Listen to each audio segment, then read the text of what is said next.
Job chapter 24, New Living Translation. Job asks why the wicked are not punished.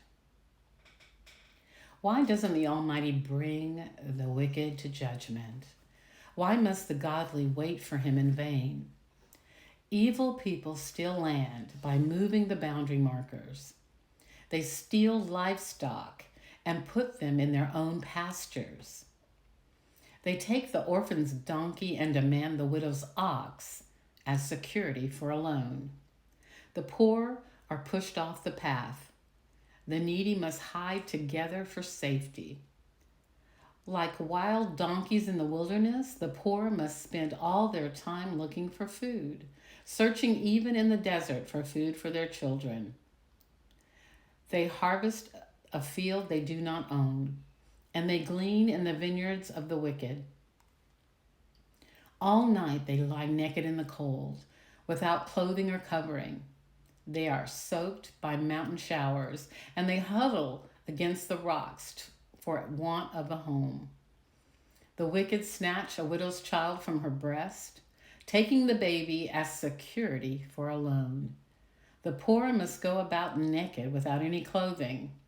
They harvest food for others while they themselves are starving. They press out olive oil without being allowed to taste it. And they tread in the winepress as they suffer from thirst. The groans of the dying rise from the city, and the wounded cry for help. Yet God ignores their mourning. Wicked people rebel against the light. They refuse to acknowledge its ways or stay in its paths. The murderer rises in the early dawn to kill the poor and needy. At night he is a thief. The adulterer waits for the twilight, saying, "No one will see me then."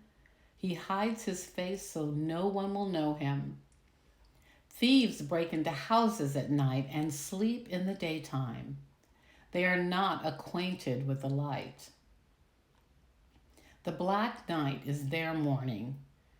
They ally themselves with the terrors of the darkness. But they disappear like foam down a river. Everything they own is cursed, and they are afraid to enter their own vineyards. The grave consumes sinners, just as drought and heat consume snow. Their own mothers will forget them.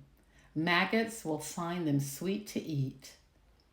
No one will remember them. Wicked people are broken like a tree in the storm. They cheat the woman who has no son to help her. They refuse to help the needy widow. God, in his power, drags away the rich. They may rise high, but they have no assurance of life. They may be allowed to live in security, but God is always watching them.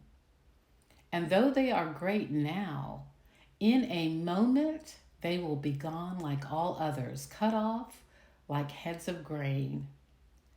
Can anyone claim otherwise? Who can prove me wrong?